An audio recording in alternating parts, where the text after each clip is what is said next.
இந்த நாளிலே நம்ம தொடர்ச்சியான வேத பாட வகுப்பிலே நம்ம தொடர்ந்து தியானிப்போம். கர்த்தர் நமக்கு உதவி செய்வாராக. கடந்த நாட்களில் நம்ம தியானித்த சில விஷயங்கள், முக்கியமான விஷயங்களை நம்ம ஒவ்வொரு நாளும் தியானித்து வருகிறோம். ஸ்தோத்திரம். இது நம்முடைய ஆவிக்குரிய வாழ்க்கைக்கு மிக மிக தேவையானது. அதனால் மிகுந்த கவனத்தோடு நம்ம இந்த வாசனங்களை கேட்க வேண்டும். கர்த்தர் நமக்கு உதவி செய்வாராக. இவ்வளவு நாளும் நம்ம படித்த விஷயங்களை நான் சுருக்கமாக சில விஷயங்களை சொல்ல விரும்புகிறேன். கிட்டத்தட்ட 8 விஷயங்களை நம்ம படித்து கொண்டு வருகிறோம். ஒருவேளை உங்களுக்கு தெரியாமல் இருக்கலாம். ஸ்தோத்திரம். நம்பிக்கை விசுவாசத்தின் ஆரம்பம், அதை முதல்ல நம்ம படித்தோம். விசுவாசம் எப்படி ஆரம்பிக்கிறது என்பதை குறித்து நம்ம படித்தோம். நம்பிக்கை என்பது ஆத்தும நங்கூரம் என்று சொல்லி நம்ம படித்தோம். ஆவிக்குரிய ஜீவியத்தில் கர்த்தர் மேலே வைக்கிற நம்பிக்கை தான் நம்முடைய ஆத்மாவை பரலோக ராஜ்யத்தில் இந்த வாழ்க்கை படகுல நம்ம நிலைநிறுத்துகிறது என்பதை குறித்து நம்ம கொஞ்சம் தியானித்தோம். மூன்றாவதாக விசுவாசத்தின் முக்கியத்துவத்தை குறித்து தியானித்தோம். விசுவாசம் ஏன் தேவை, ஒரு மனுஷனுக்கு ஏன் விசுவாசம் தேவை என்கிறதை குறித்து நம்ம தியானித்தோம். அதில் முதல் பகுதியில் விசுவாசம் என்பது நம்பப்படுகிறவைகளின் உறுதி, காணப்படாதவைகள் நிச்சயம் என்கிறதை குறித்து நம்ம காணப்படாதவைகள் என்றால் என்ன, ஏன் காணப்படாதவைகள் முக்கியத்துவம் வாய்ந்தது என்பதை குறித்து கவனித்தோம். காணப்படாதவைகள் ஏன் முக்கியத்துவம் வாய்ந்தது சொல்லுங்கள் பார்ப்போம். எழுதிட்டுருப்பீங்கள்ல, எடுத்து பாருங்கள். காணப்படாதவைகள் ஏன் முக்கியத்துவம் வாய்ந்தது? அநித்தியமானது, காணப்படாதவைகளோ நித்தியமானது. காணப்படுகிறவைகள் எல்லாமே அநித்தியமானது, எல்லாம் அழிந்து போகக்கூடியது. ஸ்தோத்திரம். ஆனால் காணப்படாதவைகளோ நித்தியமானது. சொல்லுங்கள், ஏன் நித்தியமானது? 3 விஷயத்தை நம்ம படித்தோம். அதில் காணப்படாதவைகள் ஏன் நித்தியமானது எழுதுனீங்களா? நோட்டை மாற்றிட்டீங்களா? சொல்லுங்கள் சிஸ்டர்.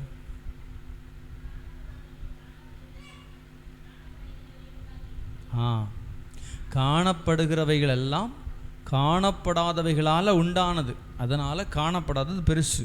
சரியா? இப்போ உண்டாயிருக்கிறதெல்லாம் எப்படி உண்டாச்சு? காணப்படாதவைகளை கொண்டு உண்டானது. 2வது நித்தியமானது. 3வது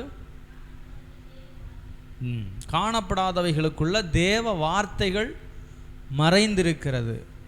ஆதியிலே தேவன் வானத்தையும் பூமியையும் சிருஷ்டித்தார். அப்போது அந்த சிருஷ்டித்தார் அப்படிங்கிற வார்த்தைக்குள்ளே என்ன அடங்கி இருக்கிறது? காணப்படாத வார்த்தைகள் உள்ள என்ன செய்கிறது? அடங்கி இருக்கிறது. வெளிச்சம் உண்டாக கடவுது என்றார். அதுக்குள்ளே என்ன இருக்கிறது? அந்த வார்த்தையில் வல்லமை இருக்கிறது. அல்லேலூயா, ஸ்தோத்திரம். இதெல்லாம் நீங்கள் சும்மா ஏனதானு பார்த்தீங்கன்னா உங்களுக்கு புரியாது. என்னமோ ஒன்று சொல்கிற மாதிரி இருக்கும். கவனமாக பார்க்கணும். சரியா? சரி. காணப்படாதவைகளின் ஏன் முக்கியம் என்பதை குறித்து நம்ம அன்றைக்கி சில நாட்களுக்கு முன்பதாக தியானித்தோம். அடுத்து நம்முடைய இருதயத்தை குறித்து நம்ம கொஞ்சம் பார்த்தோம். அப்படி தானே? இருதயத்தை குறித்து கொஞ்சம் பார்த்தோம். நம்முடைய இருதயமும் தேவனுடைய வார்த்தையும் என்கிற தலைப்பின் கீழ் அது வருது. அப்புறமா நம்ம தியானித்தோம், இருதயத்திற்கு விரிவாக்கம் இல்லைன்னா விஸ்தாரம் தேவை. இருதயம் எப்படி இருக்கணும்? ஓப்பன் மைண்டான விசுவாசம். அதாவது இருதயம் எப்படிப்பட்ட இருதயமாக இருக்கணும்? விஸ்தாரமான ஒரு இருதயம். அதுக்கு என்ன அர்த்தம் சொல்லுவீங்க தமிழில்? விஸ்தாரம் அப்படிங்கிறதுக்கு விஸ்தாரம் அப்படின்னா இன்னொரு வேர்டு சொல்லுங்கள் தமிழில். அதுக்கு இன்னொரு வேர்டு, நல்ல வேர்டு. இருதயம் வந்து எப்படின்னா வேத வசனத்தின் அடிப்படையில் சிந்திக்கிறதா மாறணும். அதான் விஸ்தாரம்.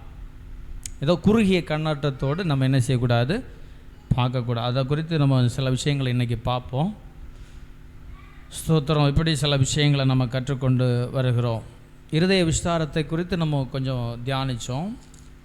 சரி, ஏன் இருதயம் முக்கியம் அப்படின்னா, ரோமர் எழுதின புத்தகத்தில் 10வது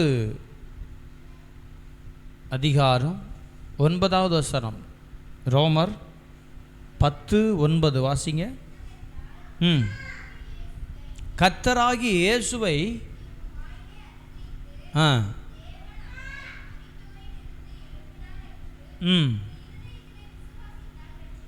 பாருங்க, இருதயத்தில் விசுவாசித்தால் ரட்சிக்கப்படுவாய்.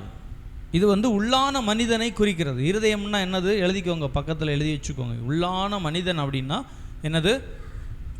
இருதயம். சாரி, ரெண்டும் இருதயம்னு வந்தாலே அது என்னது? உள்ளான மனுஷனை குறிக்கிறது. அப்போஸ்தலனாகிய பவுல் சொல்லுவார், உள்ளான மனுஷன் நாளுக்கு நாள் என்ன செய்யணும்? புதிதாகணும், வளரணும். வெளிப்படையான மனுஷன் நாளுக்கு நாள் என்ன செய்யணும்? குறைந்து கொண்டே வரணும் அப்படின்னு சொல்லுவார். அதான் உள்ளான மனுஷனுக்குள்ள எப்படி நம்ம எப்படி ரட்சிக்கப்பட்டோம்? சொல்லுங்கள் பாப்பா, எப்படி ரட்சிக்கப்பட்டோம்? கர்த்தராகிய இயேசுவை வாயினால் அறிக்கையிட்டோம். வாயினால் அறிக்கையிட்டு இருதயத்தில் விசுவாசிச்சோம். அதனால் இருதயம் ரொம்ப ரொம்ப முக்கியமானது. ஸ்தோத்திரம். எல்லா காவலோடும் நம்முடைய இருதயத்தை என்ன செய்யணும்? காத்துக்கொள்ளணும். நல்லா கவனிங்க, இங்கே பாருங்கள், எழுதிட்டிங்களா? பாருங்கள், கவனிங்க. நோட்டு கொண்டு இல்லையா? சூப்பர், அப்படி தான் இருக்கும். அப்போது இருதயத்தை காத்துக்கொள்ளணும். பல விஷயங்கள், கவலைகளிலிருந்து நம்முடைய இருதயத்தை என்ன செய்யணும்? காத்துக்கொள்ளணும். உலகத்தில் கேட்கிற சில வார்த்தைகளுக்கு நம்முடைய இருதயத்தை என்ன செய்யணும்? இருதயத்துக்குள்ளே போக விடக்கூடாது. அப்படியே சிந்திக்கிற அளவுக்கு நம்ம வச்சுருக்கக்கூடாது. யாராவது ஏதாவது ஒரு தப்பான வார்த்தையை பேசுனாங்கன்னா அதை உள்ளே போட்டு தியானிச்சுட்டு கிடக்கக்கூடாது. அதை அப்படியே தேவ சமூகத்தில் இறக்கி வச்சுட்டு ரிலீஃப் ஆயிரும். அதுதான் இருதயத்தை காத்து கொள்ளுகிற அடையாளம். அல்லேலூயா. இன்னொன்று சொன்ன, கவலைகள் நம்முடைய இருதயத்தை சூழுவதற்கு நம்ம அனுமதிக்கவே கூடாது. அல்லேலூயா. இருதயத்தை காத்துக்கொள்றதுன்னா என்ன அப்படிங்கிறத குறித்து சொல்லிட்டு இருக்கிறேன். இருதயத்தை காத்துக்கொள்ளுகிறதுனா என்ன? 2 விஷயம். ஒன்று கவலைகள் இருதயத்தை ஆளுகை செய்கிறதற்கு இடம் கொடுக்கக்கூடாது. பலருக்கும் பல கவலை. எதிர்காலம் என்ன ஆகும்? சோத்திரம், என் படிப்பு என்ன ஆகும்? நல்ல வேலை கிடைக்குமா? பிள்ளைகள் எல்லாம் பாதுகாக்கப்படுவாங்களா? பிள்ளைகள் என்ன பார்த்துப்பாங்களா? இப்படி பல கவலைகள் இருக்கிறது. ஸ்தோத்திரம். உங்கள்கிட்ட கேட்டால் நீங்கள் ஒரு லிஸ்ட்டே தருவீங்க, அப்படி தானே? உங்கள்கிட்ட எத்தனை கவலை இருக்குதுன்னு கேட்டால் நீங்கள் என்ன செய்வீங்க? ஆளுக்கு ஒரு பேப்பர், ஒரு 10 பேப்பரில் எழுதிட்டு வருவீங்க. அந்த அளவுக்கு நமக்கு நிறைய கவலைகள் நம்ம ஆளுகை செய்கிறது. அப்போ இதெல்லாத்தையும் என்ன செய்யணும்? ப்ளாக் பண்ணணும். என்ன செய்யணும்? இருதயத்துக்குள்ளே போகிறதுக்கு இடம் கொடுக்கக்கூடாது. அப்போ இயேசு சொல்லும்போது சொல்லுவார், மத்தேயு 7வது அதிகாரம்னு நினைக்கிறேன், 7ஆம் 6ஆன்னு தெரில. ஸ்தோத்திரம். மத்தேயு எழுதின சுவிசேஷத்தில் இயேசு சொல்வார், காகங்களை கவனித்து பாருங்கள், அவைகள் விதைக்கிறதும் இல்லை, அறுக்கிறதும் இல்லை, நூறுக்கிறதும் இல்லை. இப்படி சொல்லுவார் பாருங்கள். வாசிங்க பார்ப்போம். எடுத்தீங்களா? மத்தேயு எழுதின சுவிசேஷத்தில்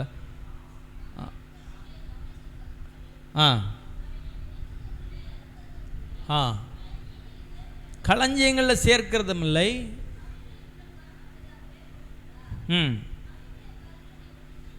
அவைகளை பார்க்கலும் நீங்கள் விசேஷித்தவர்கள் அல்லவா? அப்புறம்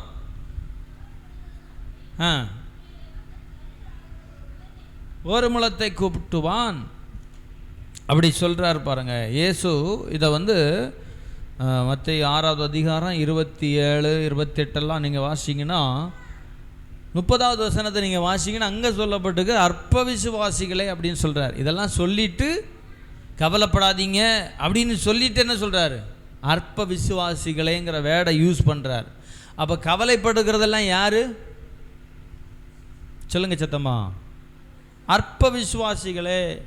தேவனுடைய சமூகத்தில் நம்முடைய பாரங்கள், கவலைகள் எல்லாம் இறக்கி வைக்கணும். இறக்கி வச்சுட்டு நம்முடைய இருதயத்தை சீராக பாதுகாத்து கொள்ள வேண்டும். எஸ்ராவை போல என்ன செய்யணும்? இருதயத்தை பக்குவமாக வச்சுருக்கணும். எப்படி வச்சுருக்கணும் சொல்லுங்கள், எப்படி வச்சுருக்கணும்? எல்லோரும் சொல்லுங்கள். பக்குவமாக வச்சுருக்கணும். எஸ்ரா தன் இருதயத்தை பக்குவப்படுத்தி இருந்தான். எதுக்கு பக்குவப்படுத்தினார்? வேதத்தை ஆராய, அதன்படி நடக்க. எஸ்ரா எதுக்கெல்லாம் பக்குவப்படுத்தினார் இருதயத்தை? சொல்லுங்க சத்தமா. வேதத்தை ஆராய்வோம், அதன்படி. அப்புறம் இன்னொன்று, இஸ்ரவேலிலே இது உபதேசிக்கவும். 3 விஷயம். அப்படி தானே? மேலேருந்தே வாசிங்க பார்ப்போம். கர்த்தருடைய வேதத்தை ஆராயவும், அதன்படி செய்யவும், உபதேசிக்கவும். 3 விஷயத்துக்காக நம்ம இருதயத்தை பக்குவப்படுத்தி வச்சுருக்கணும். முதல்ல வேதத்தை ஆராய்வதற்கு நம்முடைய இருதயம் பக்குவப்பட்டிருக்கணும். அல்லேலூயா சொல்லுங்கள், கைகளை உயர்த்தி. என்னுடைய இருதயம் வேதத்தை ஆராய்வதற்கு பக்குவப்பட்டிருக்க வேண்டும். ஆராய்கிற ஒரு இருதயம் நமக்கு வேணும். ஆராய்ஞ்சு பார்க்கணும். யாருக்கெல்லாம் அந்த இருதயம் இருக்கா செக் பண்ணி பாருங்கள். அல்லேலூயா. வேதத்தை ஆராய்ஞ்சு பார்க்குற கிருபை, அந்த பலன், அந்த எண்ணம் நமக்குள்ளே இருக்க வேண்டும். நிறைய பேருக்கு பைபிள் படிக்கிறதுன்னா ஒரு என்ன சொல்கிறது, ஒரு பெரிய வேலை மாதிரி. எப்படி? எப்படா ஒரு கடமை என்ன பண்ணிட்டோம், படித்து முடிச்சிட்டோம் அப்படிங்கிற ஒரு எண்ணம். அல்லேலூயா. கவனிக்கிறீங்களா? சொல்கிறத விட அதிகமாக எழுதுறீங்க போல இருக்க. என்ன கிரேனா, ஒரே எழுத்தாக இருக்கு. சரி, எதை நம்ம அவாய்ட் பண்ணணும்? இருதயத்துக்குள்ளே வராமல் கட் பண்ண வேண்டியது 2 விஷயம் சொன்னேன். என்னெல்லாம்? கவலையும், அப்புறம் இன்னொன்று என்ன? கவலை சொன்னா இல்லையா? இப்போ தானே சொன்னேன். கவலைகள் நம்ம இருதயத்துக்குள்ளே வர்றதுக்கு நம்ம இடம் கொடுக்க கூடாது. கவலைகளுக்கு இடம் கொடுத்தோம்னா வேதத்தை ஆராயிற இருதயம் நமக்கு வராது. 2 விஷயத்தை விடணும். கவலைப்படக்கூடாது. அப்புறம் அக்கிரமம் நம்முடைய இருதயத்தை நிரப்புவதற்கு நம்ம அனுமதிக்கக்கூடாது. தேவையில்லாததை என்ன செய்யக்கூடாது? சிந்தித்து கொண்டு இருக்கக்கூடாது. அப்போ தான் நமக்கு என்ன இருதயம் வரும்? சொல்லுங்கள், என்ன இருதயம் வரும்? பக்குவமான ஒரு இருதயம் வரும். கவலையும் பாரமும் எல்லாம் நம்ம இருதயத்துக்குள்ளே கிடந்துச்சுன்னா, மற்றவர்கள் பேசுகிற வார்த்தைகள், அது சொன்னேன்ல, 3வது விஷயமாக எழுதிக்கோங்க. மற்றவர்கள் பேசுகிற வார்த்தைகளை இருதயத்துக்குள்ளே அனுமதிக்கக்கூடாது. அதை போட்டு தியானிச்சு அவங்க என்ன அப்படி திட்டாங்க, அப்படி பண்ணிட்டாங்க, அதெல்லாம் என்னது? இருதயத்துக்குள்ளே போட்டு நம்ம குழப்பிட்டு கிடக்கக்கூடாது. அல்லேலூயா. நிறைய விஷயம் இருக்குது. இது சின்ன சின்ன விஷயங்களை நான் சொல்லிகிட்டு இருக்கிறேன். அப்புறம் என்ன வரணும்? பக்குவமான ஒரு இருதயம். 1, வேதத்தை ஆராய்கிறதற்கு. 2வது, கட்டளைகளின்படி நடப்பதற்கு நம்ம இருதயம் பக்குவப்பட்டு இருக்கணும். எப்படி இருக்கணும்? பக்குவமான இருதயம். இப்போ நீங்கள் ஒரு சாம்பார் வைக்கிறீங்க. அந்த சாம்பார் நல்ல என்ன சொல்கிறது, அதை நல்லா சூடாக்கிட்டே இருக்கும்போது அந்த புகை உள்ளே போச்சுன்னா என்ன ஆகும்? புகையோடைய ஸ்மெல் அடிக்கும். அப்படி தானே? என்ன அடிக்கும்?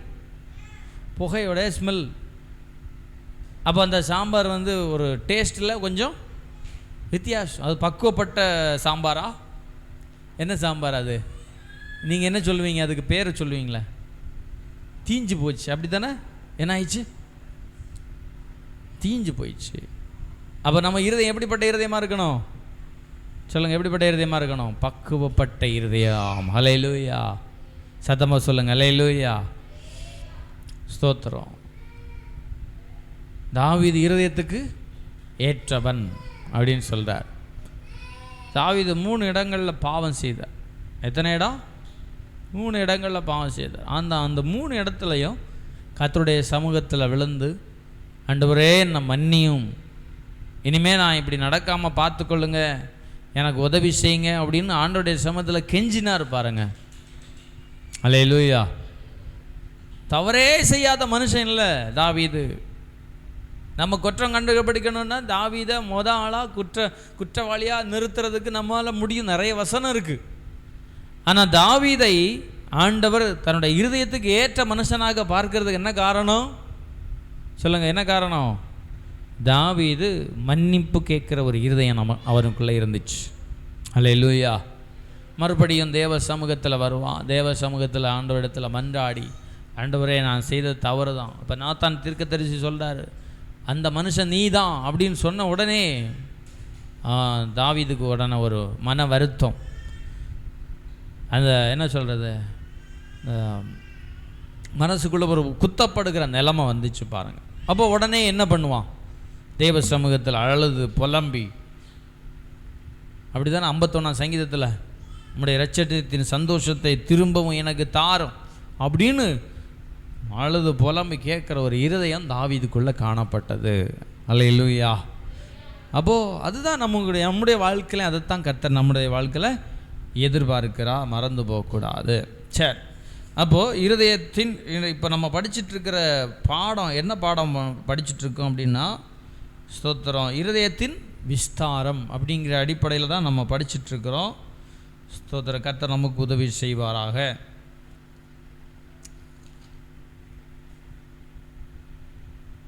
மார்க் எழுதின சுவிசேஷம் 8வது அதிகாரம் 15 வாசிச்சிங்கன்னா, மார்க்கு 8:15. ம் ம் ம் ம் ம் போதும் போதும் போதும். எல்லோரும் எடுத்தீங்களா? மார்க்கு 8:15 எல்லோரும் சேர்ந்து வாசிங்க பார்ப்போம். வாசிப்போம்.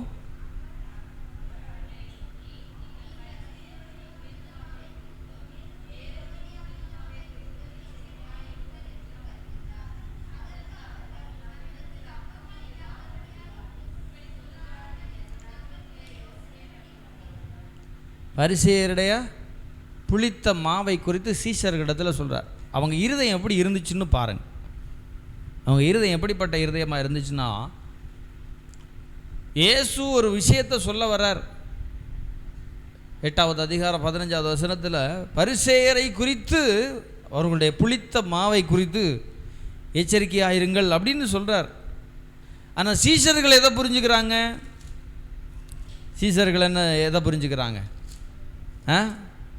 புளித்த மாவுன்னு சொன்னார்ல, புளிச்ச மாவு அப்படின்னா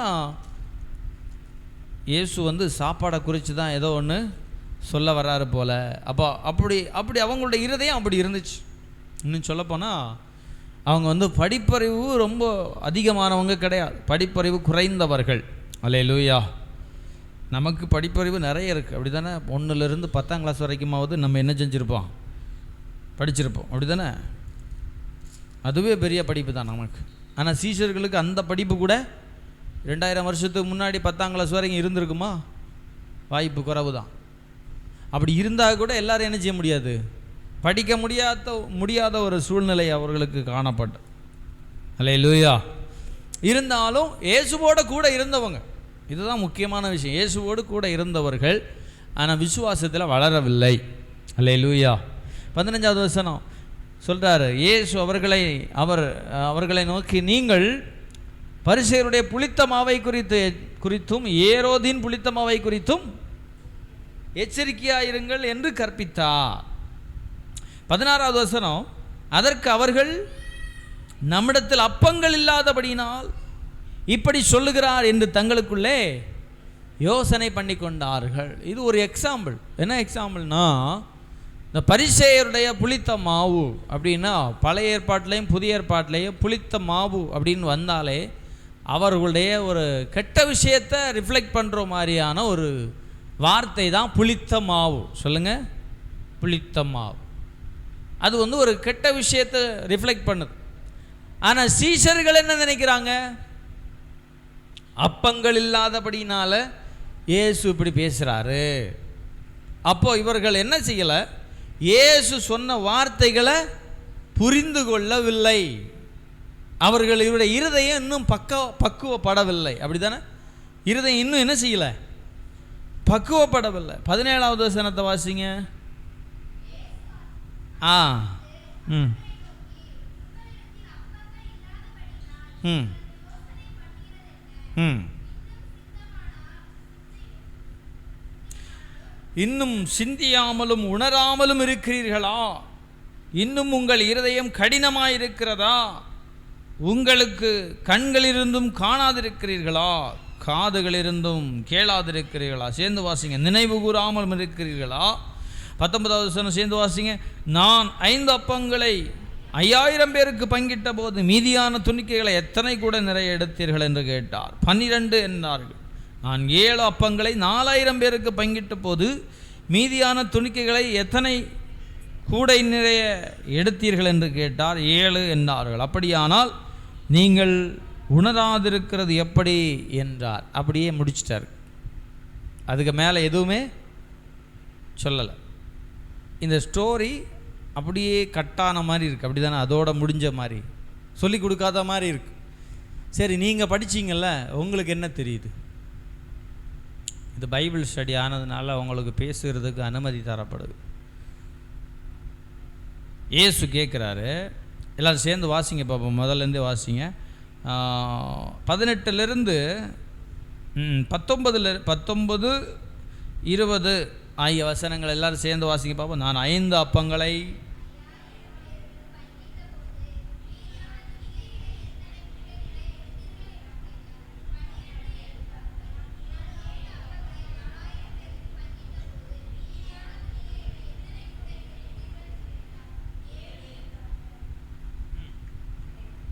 இதில் இருந்து உங்களுக்கு என்ன தெரியுது? சொல்லுங்க பாப்போம். யாராவது புரிந்து கொள்ள முடியும்னா சொல்லுங்க.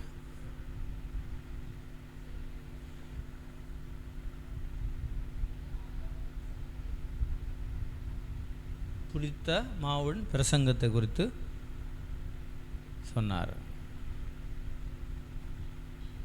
அப்புறம் வேற டக்குன்னு சொல்லுங்க, யோசிக்காதீங்க.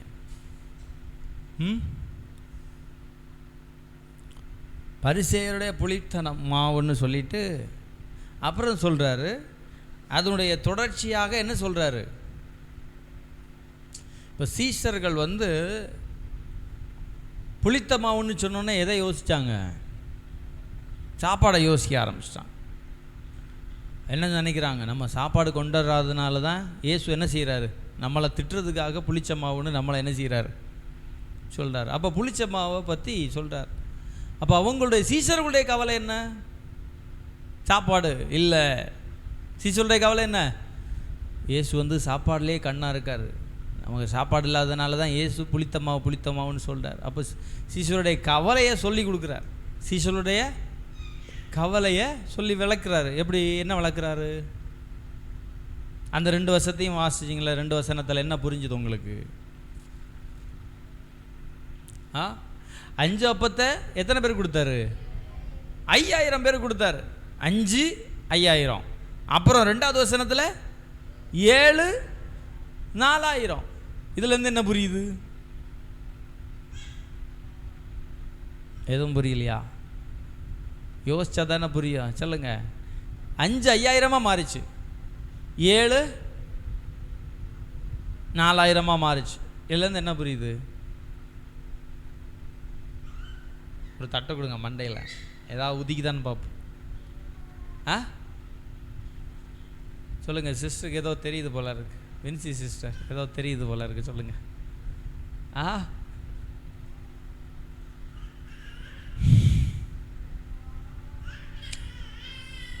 ஈஸியான ஆன்சர் தான், உங்களுக்கு தெரியும். நல்லா கவனிங்க. 5 அப்போ எத்தனை மாறிச்சு? சத்தமாக சொல்லுங்க. 5000 மாறிச்சு. 4 அப்போ எத்தனையா மாறிச்சு? 5 அப்போ 7 அப்போ 4000 மாறிச்சு. அப்போ 5 அப்பமும் 7 அப்பமும் எல்லாம் ஒரு விஷயம் கிடையாது. ஆமேன். 7 அப்பம் 5 அப்பம்லாம் ஒரு விஷயமே கிடையாது. நான் எப்படி வேணாலும் எவ்வளோ பேருக்குனாலும் என்ன செய்ய முடியும்? கொடுக்க முடியும், நான் சர்வ வல்லமை உள்ளவர் அப்படிங்கிறத அவங்களுக்கு விளக்கி கொடுக்குறார். சத்தம் முறையில் சொல்லுங்கள் அல்லேலூயா.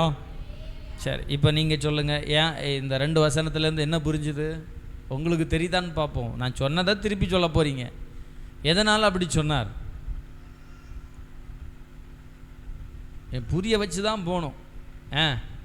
சொல்லுங்கள், முதல்லேருந்தே சொல்லணும். என்னது, எதுக்காக இந்த ஓமைகளை, இந்த நடந்த சம்பவங்களை சொன்னார்? முதல்லேருந்து எங்கே ஆரம்பிக்கிறதுன்னு தெரியாமல் உட்காந்துருக்கிறீங்களா? நானே தொடக்கி விடுறேன். இயேசு முதல்ல என்ன சொன்னார்? பரிசேயர்களுடைய புளித்த மாவை குறித்து எச்சரிக்கையாயிருங்கள்னு ஆரம்பித்தார். ஆரம்பித்த உடனே சீஷர்களுடைய அவங்களுக்குள்ளாடி என்ன கலக்கம்? என்ன சொல்கிறாங்க? ஐயோ, சாப்பாடு விஷயத்துக்கு வந்துட்டாரு, நம்ம சாப்பாடு கொண்டு வர மறந்துட்டோமே அப்படின்னு அவங்களுக்கு ஒரு கலக்கம், கவலை வந்துருச்சு. உடனே அந்த கவலையை மாற்றுறதுக்காக சொல்கிறாரு. என்ன சொல்கிறாரு? 5 அப்பத்தை 5000 பேருக்கு கொடுத்தேன், 7 அப்பத்தை 4000 பேருக்கு கொடுத்தேன். இன்னும் உணராமல் இருக்கிறீங்களே, எப்படி? அப்போ இருதயம், அவங்க இருதயம் எப்படிப்பட்ட இருதயமாக இருந்துச்சு? மொத்த விஷயமும் என்ன? மொத்த விஷயமும் இவெல்லாம் சொன்னேன். புளித்த மாவு சொன்னேன், அந்த 5 அப்பம் 2 மீனை சொன்னோம். இதுக்கு எல்லாத்துக்கும் மேலே டாப்பில் என்ன? எதுக்காக இதெல்லாம்? எதுக்காக? அதுவும் இல்லை. செய்தியுடைய தலைப்பு, இன்னைக்கு செய்தியுடைய தலைப்பு என்ன? இருதய விஸ்தாரம். என்ன இல்லை? இருதயத்துக்கு விஸ்தாரம் இல்லை. ஆமென். இதெல்லாம் நீங்கள் கவனிச்சாதான் புரியும். அப்போ நம்ம வாழ்க்கையில் இதில் இருந்து என்ன புரிஞ்சு கொள்ள முடியும்? நமக்குன்னு நம்ம எடுத்துக்கணும்னா என்னது? நம்முடைய வாழ்க்கையில் அவர் சர்வ வல்லமையுள்ள தேவன். அவர் ஒவ்வொரு நாளும் நிரூபித்து காட்டுவார். கையை தட்டி ஆண்டவருக்கு மகிமை செலுத்துங்க பார்ப்போம். சரி, அப்போ உங்கள் இருதயம் எப்படி இருந்துச்சு? ஒரு ஒரு குறுகிய மனப்பான். அப்போ இருந்தால் தான் அற்புதம் நடக்கும். எப்படி? 5 அப்பம் இருந்து 7 அப்பம் இருந்தால் தான் என்ன நடக்கும்?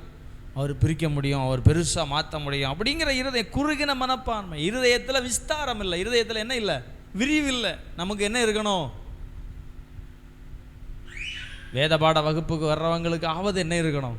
சர்ச்சுக்கு வர்றவங்களுக்கு இருக்குதோ இல்லையோ, வேத பாட வகுப்பில் கலந்து கொள்கிறவங்களுக்கு என்ன இருக்கணும்? இருதய விஸ்தாரம் இருக்கணும். என்ன இருக்கணும்? கையை உயர்த்தி ஆண்டவர்கிட்ட கேளுங்க, ஆண்டவரே எனக்கு இருதய விஸ்தாரத்தை தார். ஒரு 3 முறை கேளுங்க சத்தமா.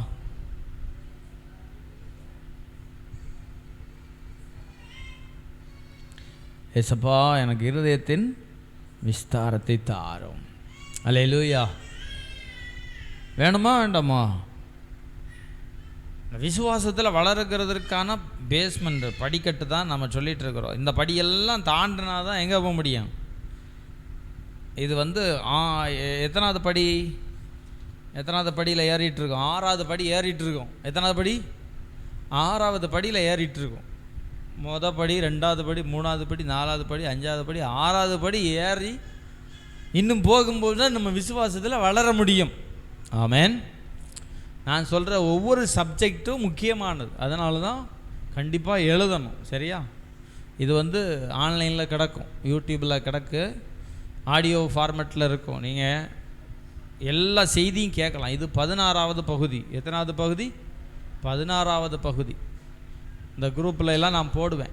அப்போ நீங்கள் அதை பார்த்து நோட் பண்ணி அதில் கான்சன்ட்ரேஷன் பண்ணால் தான் அடுத்து நான் சொல்ல வர விஷயம் உங்களுக்கு புரியும். அல்லேலூயா. ஸ்கூலில் பிள்ளைங்க படிக்க போவாங்க, அப்படி தானே? நான் எல்லாம் சில நாள் லீவு போட்டுருவேன். வேணும்னு கூட லீவு போடுவேன். ஏதோ மலைக்கோயில் போகிறதுக்கு, அங்கே போகிறது, இங்கே போகிறதுக்கு. எங்கள் வீட்டு பக்கத்தில் ஒரு மலை இருக்குது. இப்போ பசங்கள்லாம் சேர்ந்து, நான் ரொம்ப படிப்பாளியெல்லாம் கிடையாது. அப்போது லீவ் போடுவோம் பாருங்கள். மறுநாள் போவேன். மறுநாள் போனால் அந்த டீச்சர் நடத்துகிற ஒன்றுமே என்ன செய்யாது. என்னத்தை தான் சொல்கிறாங்களோ தெரில, பாவம். அவங்க பாட்டுக்கு என்ன செய்கிறாங்க. ஏன்னா முந்தின நாள் என்ன செய்யலை, முந்தின நாள் அதை பற்றி டீட்டெயிலாக சொல்லிடுறதுக்கு முன்னாடி ஒரு இன்ட்ரோடக்ஷன் என்ன பண்ணுவாங்க, ஒரு கிளாஸில் நடத்துவாங்க. அந்த முந்தின கிளாஸில் போகலைன்னா மறு கிளாஸில் என்ன ஒன்றும் புரியாது. தலைவால் புரியாமல் நம்ம அப்படியே உட்காந்துருவோம். பாவம், ஏதோ ஒன்று சொல்லிகிட்டு இருக்கிறாங்க. அது பரீட்சைக்கு வந்தால் எழுத முடியுமா? பரீட்சைக்கு கேட்டால் என்ன செய்வோம்? எனக்கு தெரிஞ்ச ஒருத்தங்கள தெரியும், என் ஃப்ரெண்டு தெரியுதோ தெரியலையோ தெரிஞ்ச கொஸ்டின் எல்லாத்தையும் எழுதி வச்சுருவான். என்ன பண்ணிடுவான்?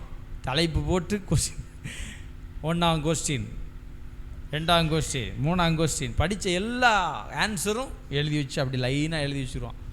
டீச்சர் வந்து ஆன்சர் கொஸ்டின் பேப்பரை பார்க்காம திருத்துனாங்கன்னா அவனுக்கு தான் மார்க்.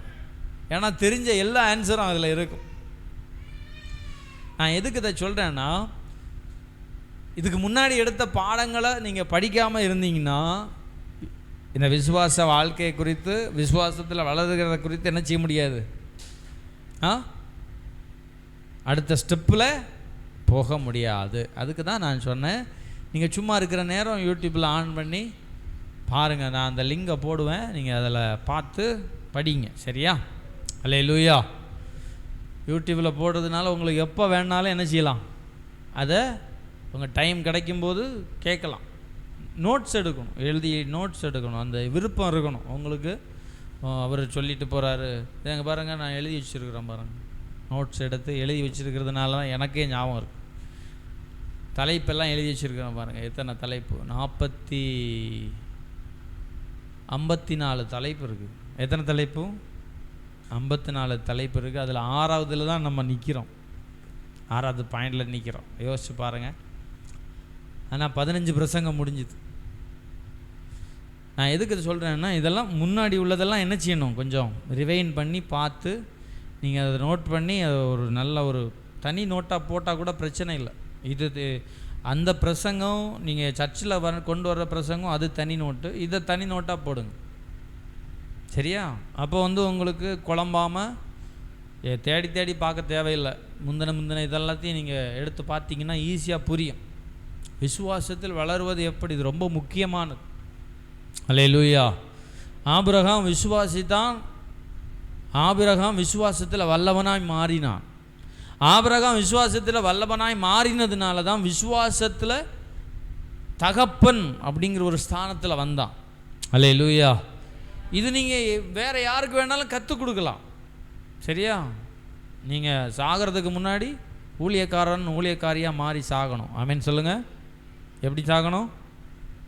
காலத்தை பார்த்தால் போதகர்களாக மாறி இருக்கணும். ஆமேன் சொல்லுங்கள்.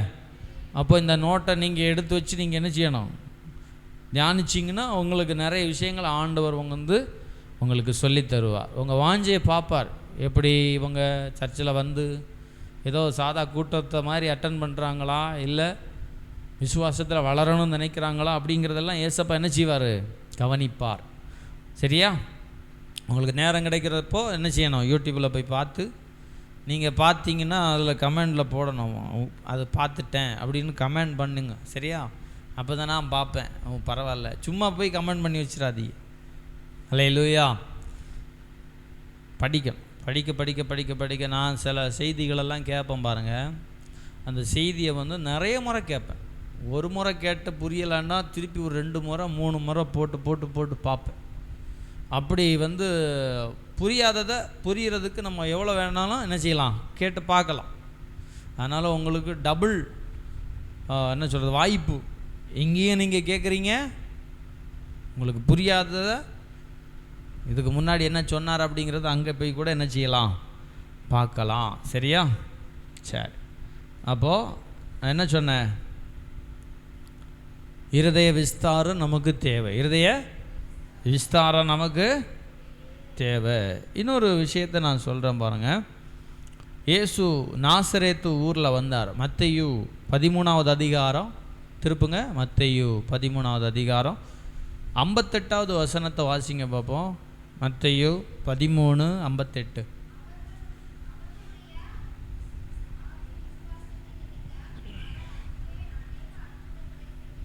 மறுபடியும் வாசி பார்ப்போம். திருப்பி வாசி. திருப்பி வாசி.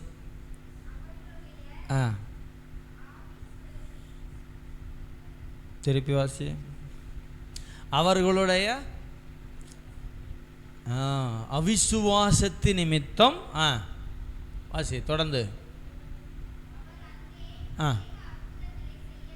பாருங்க, அவர்களுடைய அவிசுவாசத்து நிமித்தம் அநேக அற்புதங்களை செய்யலை. அதுக்கு மேலே உள்ள வசனத்தை நீங்கள் வாசிங்கன்னா தெரியும். ஸ்தோத்திரம். இயேசு எங்கே போகிறாரு? தாம் வளர்ந்த ஊருக்கு போகிறார். எங்கே போகிறாரு? வளர்ந்த ஊர். இயேசு எங்கே வளர்ந்தார்? சொல்லுங்கள் சத்தம்மா, எங்கே வளர்ந்தார்? இயேசு எங்கே பிறந்தார்? பெத்லஹேமில் பிறந்தார். இன்னும் சொல்ல போனால் இயேசு எங்கே பிறந்தார்? சொல்லுங்கள் கரெக்டு தான், சத்தமாக சொல்லுங்கள். இயேசு பெத்லஹேமில் பிறந்தார். பெத்லஹேமில் எங்கே பிறந்தார்? மாட்டு தொழுவத்திலையா? சரி, பைபிள் வசனம் இயேசு இன்னும் எங்கே பிறந்தார்? உன்னத பாட்டில் இருக்கு. இயேசு எங்கே பிறந்தார்? கிச்சிலி மரத்தின் கீழ். என்னங்க, அங்கே ஒரு மரம் இருந்துச்சான். அந்த மரத்து பேர் என்னது? கிச்சிலி மரத்தின் கீழ். சரியா? இனி என்னைக்காவது கேட்பேன் இயேசு எங்கே பிறந்தார்னா நீங்கள் ஆமாம் மண்டையை போட்டு நோண்டிகிட்டு இருக்கக்கூடாது. கிச்சிலி மரத்தின் கீழ் உம்மை பெற்றாள் அப்படின்னு வசனம் வரும். யாராவது எடுத்தீங்களா? வாசிங்க பார்ப்போம்.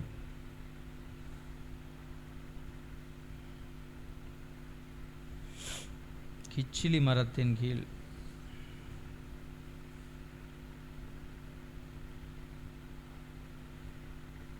எடுக்கலையா?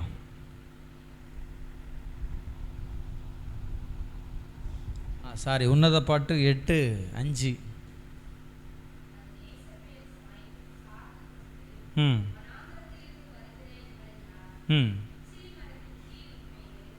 கிச்சிலி மரத்தின் கீழ் உம்மை எழுப்பினேன், அங்கே உமது தாய் உம்மை பெற்றாள், வேதனைப்பட்ட உம்மை பெற்றாள். அப்போ இயேசு எங்கே பிறந்தார்? பெத்லஹேமில். இயேசு மாட்டுத்தொழுவில். மாட்டுத்தொழு பக்கத்தில் என்ன நின்றுச்சு? கிச்சிலி மரம் நின்றுச்சு. சரியா? அப்போது தாம் வளர்ந்த ஊர் எது? பிறந்த ஊர் பெத்லஹேம், வளர்ந்த ஊர் நாசரேத்து. நாசரேத்துக்கு வரார். நாசரேத்துக்கு வரும்போது மத்தேயு 13வது அதிகாரத்தில் நம்ம பார்க்குறோம், இயேசு போகிறார்.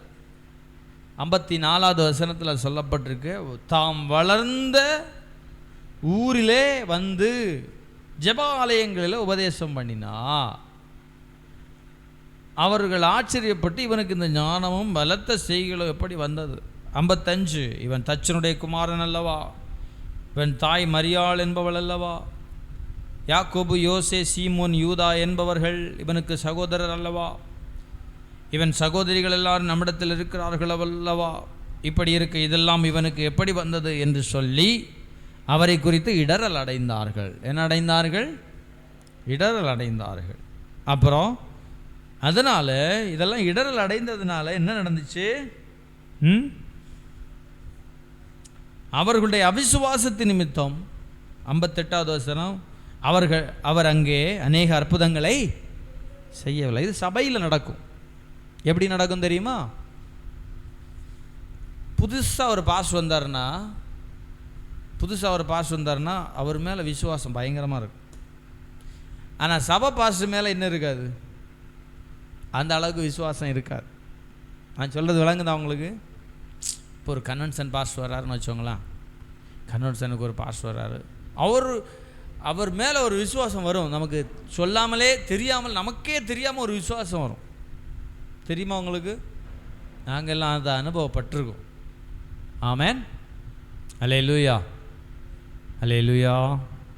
சத்தமாக சொல்லுங்கள், அல்லேலூயா. அவர் தொட்டால் சுகம் ஆகும். நம்ம பாசு தொட்டால் என்ன ஆயிர போகுது? நம்ம பாசு தொட்டால் என்ன? நம்ம பாசு பிரசங்கம் பண்ணி அவர் என்ன பெருசாக என்ன பண்ணிட போகிறார்? வேறு யாராவது பிரசங்கம் பண்ணால் கரெக்ட், சூப்பராக இப்படி இருக்காங்க சர்ச்சில். நான் உங்களை சொல்லலை, நான் பொதுவாக சொல்கிறேன். எல்லா சர்ச்சிலையும் இது இருக்குது. எப்படி? புதுசாக யாராவது வந்தால் அவங்க மேலே ஒரு விசுவாசம், தொட்டால் உடனே சுகம் கிடைக்கும். ஏங்கன்னா அவங்களுக்கு என்ன வந்துடும்? அவர் மேலே ஒரு விசுவாசம் வந்துடும். ஒரு பாஸ்டர் எண்ணெய் பூசி ஜெபம் பண்ணுறாரு, அதை பார்த்த உடனே அவர் எண்ணெய் பூசினாலே என்ன வந்துடும்?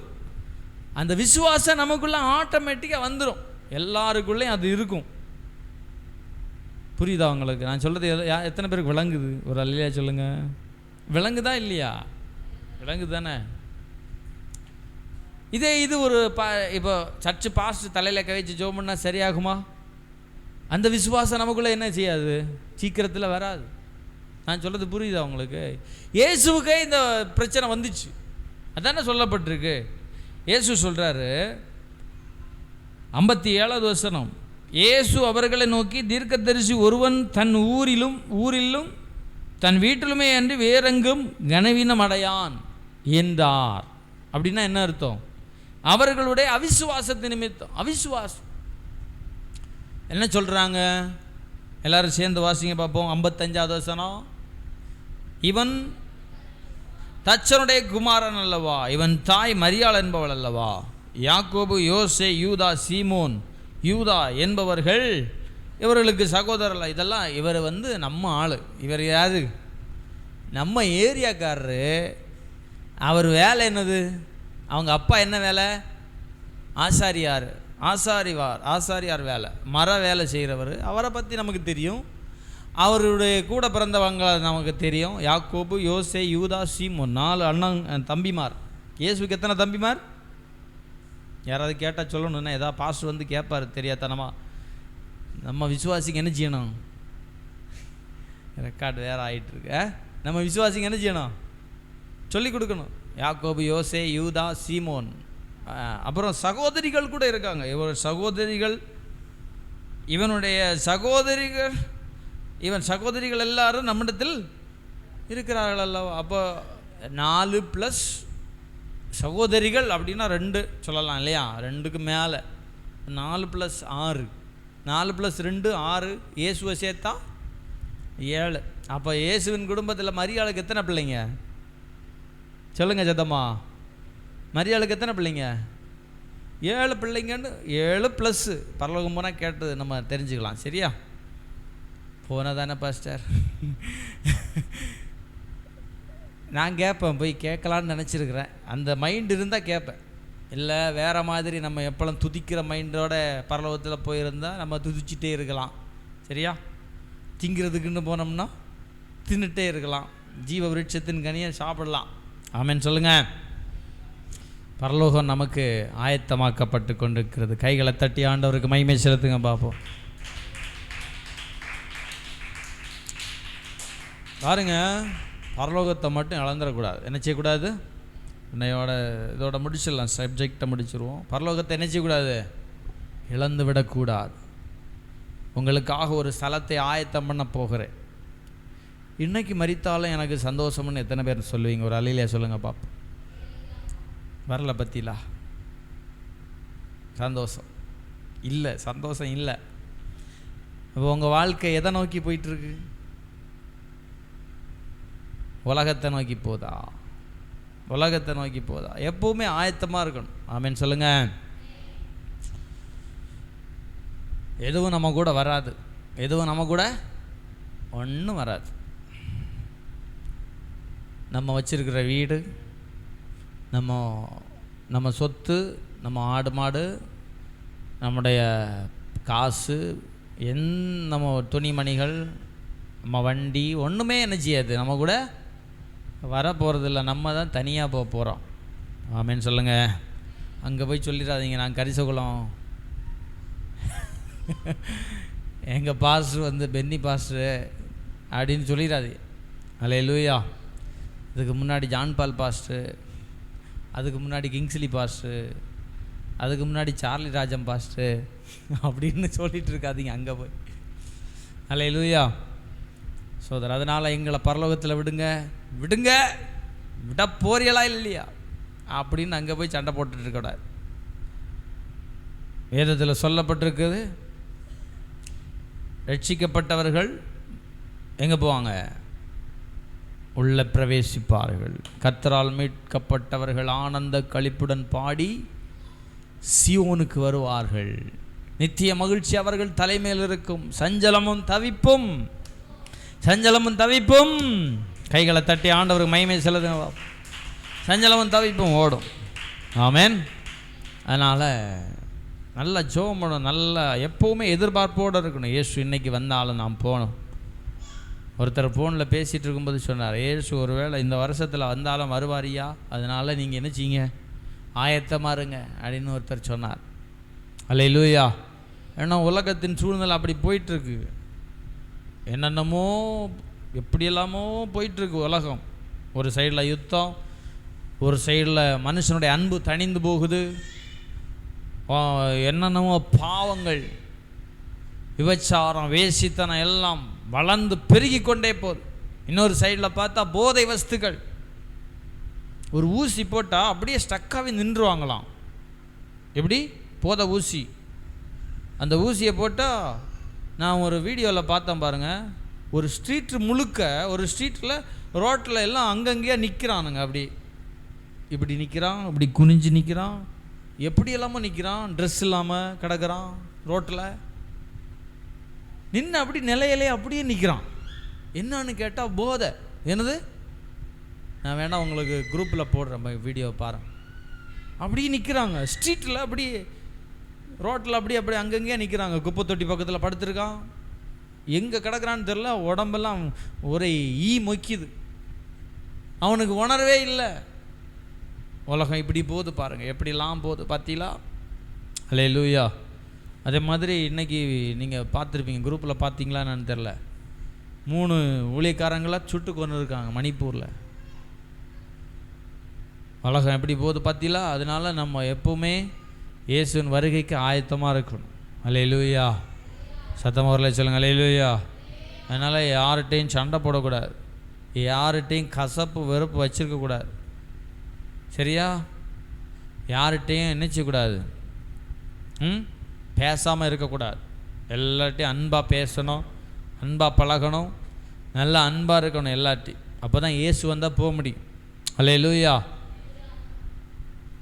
அப்புறம் எந்த ஒரு பைபிள் சொல்லுகிற எதுவுமே நம்ம தவறுங்கிற சொல்லுகிற எதுவுமே நம்ம இருதயத்துக்குள்ளே இருக்க நம்ம அனுமதிக்கக்கூடாது, சரியா? அப்போ தான் பரலோகம் போக முடியும். கரெக்ட் தானே? சத்தமாக சொல்லுங்கள், அல்லேலூயா.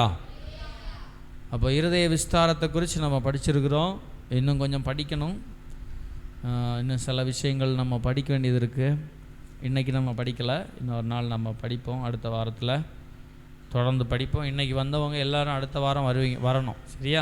அப்போ தான் உங்களுக்கு புரியும். நோட்டு புக்கோட வரணும். நோட்டில் அவள் எழுதியிருப்பா, அதை பார்த்து நீ எல்லாத்தையும் எழுதி எடுக்கணும், ஒரு தனியாக ஒரு நோட்டை போட்டு, சரியா? 15 ரூபா இருக்குமா நோட்டு?